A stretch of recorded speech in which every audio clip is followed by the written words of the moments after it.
This is the moment Marines raided a property in Mexico, leading to the arrest of the most wanted drug lord in the world. After 6 months of searching, this shootout resulted in the capture of Joaquin El Chapo Guzman.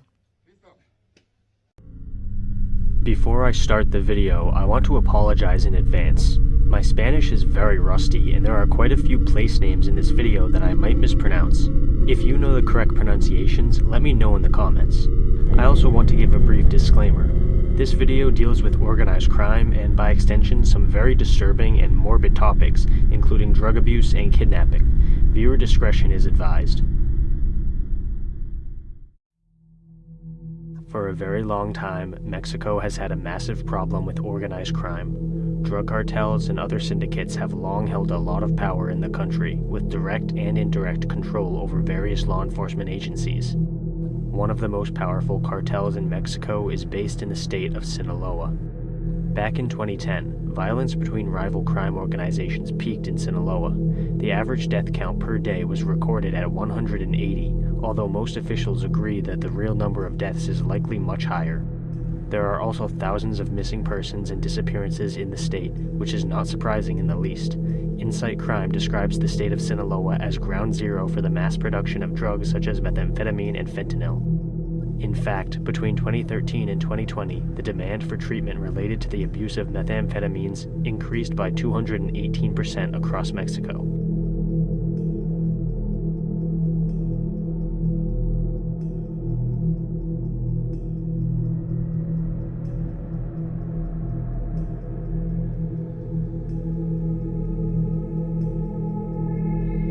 Alfredo Jimenez Mota earned a degree from the Universidad de Occidente for communications. While he was still a student at the university, Jimenez began a career as a reporter. His main focus just so happened to be crime. In 2004, he joined El Imparcial, where he wrote stories that exposed criminal activity. Many of these stories were so dangerous that his editors did not even want to print his byline for fear of retaliation, but he insisted on being given credit for his work. Jimenez began investigating the Mexican government's involvement with drug trafficking in the state of Sinaloa, which included notorious drug bosses like El Mayo and El Chapo. He ended up receiving numerous death threats from an anonymous source that caused him to be on high alert at all times. On April 2, 2005, Jimenez noticed that he was being followed and photographed. He went to a restaurant in order to surround himself with other people and waited until he could find a safe way back to his office. Jimenez had planned to meet up with some friends for drinks later that same night, but he never arrived. He has never been seen again. Because of the unstable nature of Mexican law enforcement, especially surrounding a man who spent a good portion of his career investigating their corruption, accounts of this case are jumbled and contradictory. One account states that there is a letter with the location of Jimenez's remains, which is a cartel safe house in Villa Itzon. A different account states that 2 women who were kidnapped victims of the cartel escaped and reported that they overheard their captors talking about Jimenez. These men apparently also mention that safe house. Unfortunately, it's unclear if either of these accounts are true, and the remains of Alfredo Jimenez Mota have never been found to this day. Jimenez's death is hardly surprising given the sheer amount of suppression that happens in Mexico. The country ranks 11th on a list of countries that silence the most reporters. It's also the #1 Latin country in cartel-related murders of journalists. It's sickening to think that Jimenez was murdered simply for being courageous enough to speak out against organized crime. Mexico, and the world by extension, need more people like Alfredo Jimenez Mota to stand up for themselves. Unfortunately, in places where organized crime is that powerful, it's a very dangerous thing to do.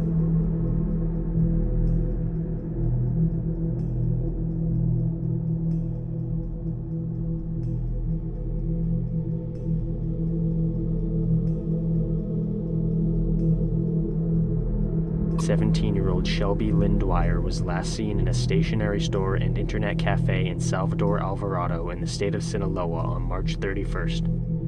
An Amber Alert was issued for her once she was recognized as missing. It is unknown if Shelby was living in Mexico or just visiting at the time. Unfortunately, Shelby's case is hardly unique.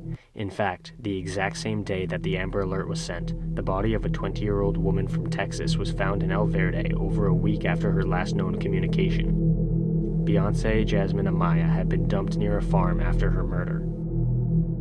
Somewhat similarly, 4 friends from South Carolina had been traveling to get a cosmetic surgery procedure and got caught in the crossfire of a cartel shootout. They were kidnapped during the fray, and 2 of them were later executed.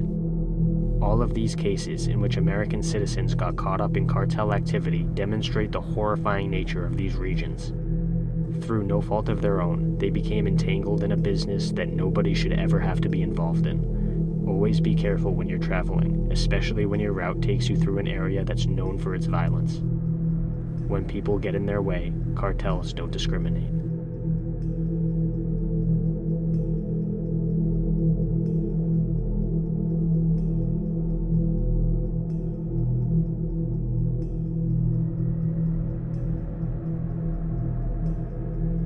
Patrick Braxton Andrew was a 34-year-old Spanish teacher from North Carolina. He was visiting Mexico on vacation in late October. He had plans to meet with his brother in Mexico City on October 28th, and Patrick even called his parents at 2:51 p.m. that day. That was the last time anyone heard from him. It's unclear how long the investigation took, but Patrick's body was eventually discovered about a mile away from a road leading to the village of Guapalina. Traces of reddish dirt and pine leaves were found on his corpse, even though he was found on a stony surface with no vegetation. The authorities believe his body was transported there after his death. The autopsy revealed the cause of death to be a gunshot wound to the head, the MO of cartel hitmen. The investigators concluded that Patrick had simply been in the wrong place at the wrong time and crossed paths with a man named Jose Noriel Portillo Gil, one of the most infamous heavies for the Sinaloa Cartel. Based on their discovery of red dirt and pine leaves on his body, the authorities believed Patrick had been hiking in the Copper Canyon National Park at the time of his execution. This would most likely mean that he ran into a cartel operative by pure chance, plain and simple bad luck. The unanswered questions of this case still remain. Why did Jose choose to murder Patrick? There are several possibilities, each one incredibly disturbing. It's possible that Patrick simply said something that angered Jose, which caused him to snap. It's also possible that he simply recognized an easy target and used Patrick as practice to hone his skills. Whatever the case, it's sickening to think that there are human beings out there who are capable of such things.